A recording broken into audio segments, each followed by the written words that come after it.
La Biblia dice que los hombres naturales que no tienen a Cristo son enemigos de Dios. Exacto. Y Dios es enemigo de ellos. Ya nosotros lo hicimos. Claro. Ahora, fíjate en esta palabra, capítulo 9, verso 12. Entró una sola vez y para siempre. Cristo, no yo, Cristo. Cristo, yo en Cristo estoy en el lugar santísimo. Yo en Cristo estoy en el lugar santísimo. Pero es Cristo el que entró al lugar santísimo. Una vez y para siempre. Verso 13. La sangre de machos cabríos y de toros y las cenizas de una novilla rociada sobre personas impuras las santificaban de modo que quedaban limpias por fuera. El sacrificio de Cristo fue con su propia sangre. Sí. Lo tremendo del trabajo de la obra de Cristo es que Él fue el que ofreció la ofrenda. La ofrenda. Él fue la ofrenda Ajá. y es el recibidor de la ofrenda. Está bueno. Sí, como somos sacerdotes únicos, podía hacerlo todo, Claro. literalmente. Y era el único que estaba en condiciones. Y exacto. Su vida perfecta. Fue tentado en todo, mas no pecó. Ok. ¿Alguien puede leer el capítulo 9, verso 15? Por eso Cristo es mediador de un nuevo pacto, Amén. para que los llamados reciban la herencia eterna prometida, ahora que Él ha muerto para liberarlo de los pecados cometidos bajo el primer pacto. Correcto. Entonces, ¿cómo nos liberamos de los pecados cometidos personalmente? No ofreciendo palomitas, ni ofreciendo tortolitas, ni ofreciendo cordero. Es la sangre de Cristo la que me lava de pecado. La ceniza, dice el escritor de Hebreo en los versículos anteriores, la ceniza de los animales limpiaba por fuera. La gente salía del santuario diciendo fui perdonado y todo el mundo podía ver que venía bañado en cenizas. Ok, eso es lo que estaba buscando, Claro. ese significado. Claro. Sí, que otra es como lo mismo que aquellos que decían, los fariseos que ayunaban Claro. y demudaban el rostro. Claro. No, y el solo hecho de llegar al altar del holocausto con una paloma o una tórtola, ya vengo a arreglar mis cuentas. Me gusta porque dice que el sacrificio de Cristo lo que hizo fue que limpió nuestras conciencias. Claro. Ese es el problema. El problema está ahí. Nos dio acceso directo a Dios. Gracias. El problema está ahí, que los sacrificios rituales te pueden hacer parecer santo, pero tu conciencia puede seguir igual de perdida. Es por el ritual. Claro. Porque conscientemente en tu conciencia estás haciendo un Ahora, ritual. en la práctica del evangelio, ¿cómo se ve eso? Por ejemplo, en la ropa. Hay iglesias donde te disfrazan de cristiano. Te ponen una norma, o sea, mire usted, el pantalón es de este tipo, la camisa de este tipo, el pelo solo le puede llegar hasta aquí. ¿Me explico? Usted tiene que vestirse como cristiano. Y la gente dice, amén, yo lo hago. El problema es que por fuera parece, pero no sabemos cómo está por dentro. No, y que su fe descansa en su En sus vestimenta. acciones, sí, en sus acciones. Claro, empieza eso es religión. Exacto, ellos se creen que ya por el simple hecho de estar vestido de una forma ya cumplieron. Claro. Y como tú decías delante, se da mucho con esto del ayuno, por ejemplo. Exacto. La gente que ayuna tiende a ver a los que no ayunan como menos espirituales, menos consagrados. Entonces, ¿en qué está basada su consagración? En Dios, no, en su ayuno, en su propio sacrificio, en su esfuerzo. Yo soy mejor que mi hermano porque yo hago más esfuerzo. Es como que el sacrificio de Cristo no. Ya fue. Ya El no. sacrificio de Cristo lo fue todo. Ya. Ahora fíjate cómo nos anula, cómo anula nuestro ego. ¿Cómo hago para tener una relación con Dios? Cristo. ¿Yo qué puedo hacer? Nada. Y la Cristo. Ir a Cristo, aprende A de los Cristo. pies de Cristo. Y si crees que puedes hacer algo, pues están validando el sacrificio. Claro, Exacto. claro. Entonces, yo lo sigo a Él porque Él lo hizo por mí. Por eso, mira lo que estamos entendiendo. Jesús dice en una oportunidad, no vine a abrogar la ley, vine a cumplirla. La gente dice, Hay que cumplirla. hay que cumplirla porque la cumplió. No Bien, es eso. Él la cumplió con nosotros. Él la cumplió por mí porque yo no puedo por cumplirla. nosotros. Exacto. Eso es. Ahora, me detengo aquí.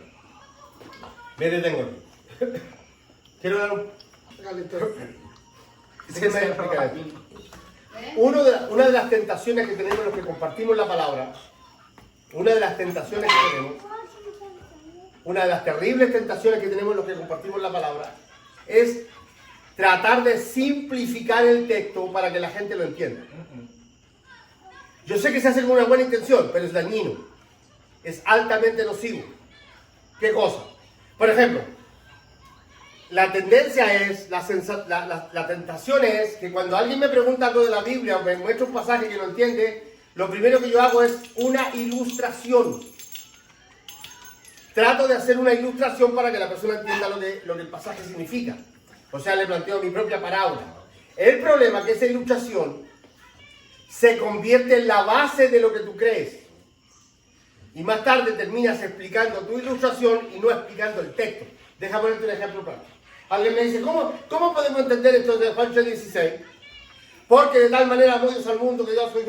Entonces yo le digo, mira, déjame explicarte esto. A ver, imagínate un padre que tiene varios hijos. Todos los hijos no son iguales. Uno es gordo, uno es flaco, uno es blanco, uno es feo. Pero todos los hijos no son iguales.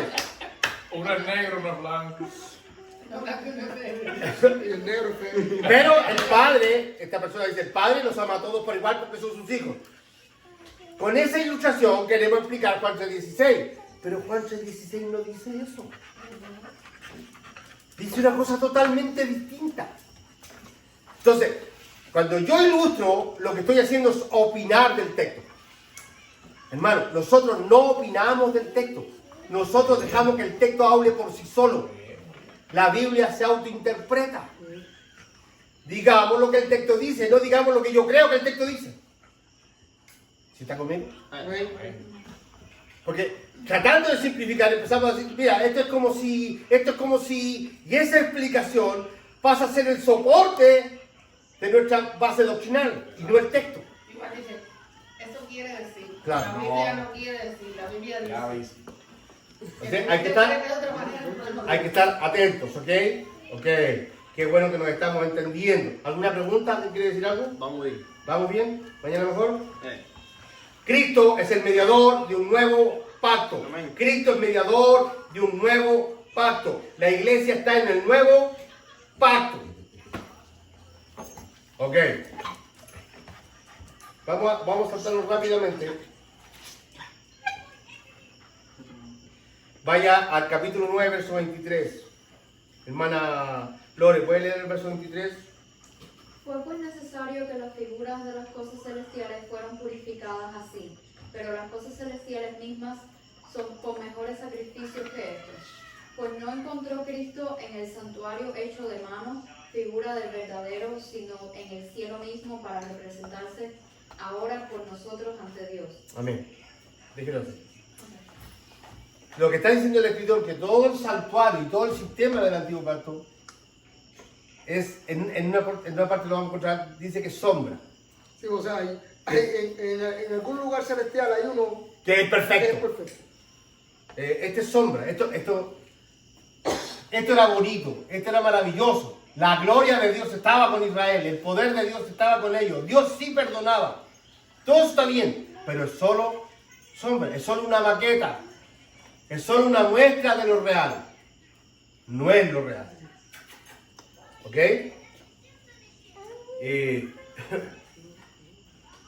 25. 24:9. Ah. Lean usted mismo ya que Oh. interrumpió. Porque no entró Cristo en el santuario hecho de mano, figura del verdadero, sino en el cielo mismo para presentarse ahora por nosotros ante Dios, y no para ofrecerse muchas veces como entra el sumo sacerdote en el lugar santísimo cada año con sangre ajena. De otra manera, le hubiera sido necesario padecer muchas veces desde el principio del mundo. Pero ahora, en la consumación de los siglos, se presentó una vez para siempre por el sacrificio de sí mismo para quitar de en medio el pecado. Ok. Cuando dice quitar de en medio el pecado, ojo con esto, que hay gente que malinterpreta esto. Cuando dice quitar de en medio el pecado, se está refiriendo al pecado de Adán. Entre los hombres y Dios hay un solo pecado que separa al hombre de Dios. el de Adán, ya lo hemos visto antes, ¿verdad? Sí, Ok. creo. Los pecados propios nuestros, que también son dañinos y también son malos, Ajá. vienen como resultado del pecado de Adán, de la separación que hay entre el hombre y Dios. Que hay que entender que Jesucristo no vino a morir por todos los pecados del mundo, vino a morir por un pecado. Por un pecado. Cristo vino a morir por un pecado, por el Sino que pecado de ese Adán. pecado se extendió a Claro. través de la humanidad. Nosotros heredamos el pecado de Adán y como consecuencia nosotros tenemos lo que se conoce como obras de la carne. La envidia, la protección, la hechicería, la fornicación, todos son consecuencias del primer pecado, del pecado de Adán. ¿Qué vino a hacer Cristo? A reemplazar a Adán. Él es el segundo Adán que no Ajá, pecó. ajá. Entonces, con su muerte quita el pecado de Adán de los que creen. ¿No? Amén. Los que se están perdiendo todavía el pecado de Adán les afecta. A nosotros ya no nos debería afectar porque nos fue quitado. Por eso que tenemos acceso a Dios. Porque Dios ya no nos ve afectados por el pecado de Adán. Sí. Y somos nuevas criaturas en Cristo. La Amén. vida pasada. Amén. Sí. Gracias, mi pastora Gustavo. Lo puedo leer un resumen que tengo aquí. ¿Ah? Ajá. Lo puedo leer un resumen. Bueno, me imagino. 27. Verso 27 que dice, Y de la manera que está establecida por los hombres que mueran una sola vez y después de esto el juicio. Así también Cristo fue ofrecido una sola vez para llevar los pecados de muchos. ¿pues el pecado de cuántos? De muchos. No, pastor, Cristo murió por todo. No, ahí dice mucho no. Y la otra versión también dice, nueva versión internacional también lo dice así. Muchos, Muchos. Por muchos. muchos.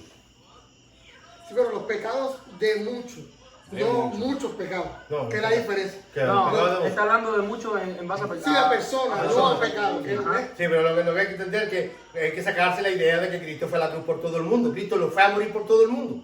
Ajá, Cristo fue a morir por sus escogidos. por su pueblo. No, y que hay que aprenderse los pasajes para poder trasladar a la gente de tal manera amó Dios al mundo, a esto, ¿quién es el mundo? Claro. A sus escogidos.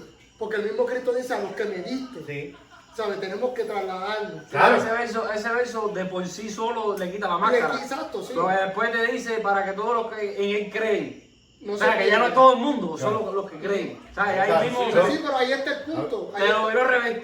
Sí, pero también ahí está el punto. Hay muchas personas que creen, pero sabemos que no van a ser salvos. Porque sea que fue una parábola, puede aplicarse que hay trigo y cizaña. O sea, En el mundo, en el mundo. En En el mundo, sí. Ok, mundo. Sí, perfecto. sí, en el mundo. Pero como quiera, ¿sabes? Hay cristianos que van a decir, Señor, Señor, se van a pedir como Claro, claro, Amén. claro. Claro. Ser cristiano no es sinónimo de ser salvo. Por eso, ¿sabes? Ser cristiano es ser miembro de una religión, el cristianismo. Ser salvo es otra cosa. Ujú. Los salvos somos cristianos, pero no todos los cristianos son salvos. Amén. Exacto. I can hear. Pablo dice que no todos los que vienen a Israel son israelitas. ¿Ok? Ok. Nos estamos entendiendo. Ok. Entremos al capítulo 10, hermana Denise. Lea el verso 1 ya que tiene tantas ganas de participar. El capítulo 10. La ley es solo una sombra de los bienes venideros. Pare ahí. ¿Qué es la ley? Sombra. Una sombra. No lo digo yo. Lo dice la Biblia. La ley es una sombra de los bienes venideros. Siga. Y no la presencia misma. Espera. Y no la presencia misma de estas realidades. Por eso nunca puede. Mediante los mismos sacrificios que se ofrecen sin cesar año tras año, hacer perfecto a los que adoran. ¿Ven? Tan simple como eso.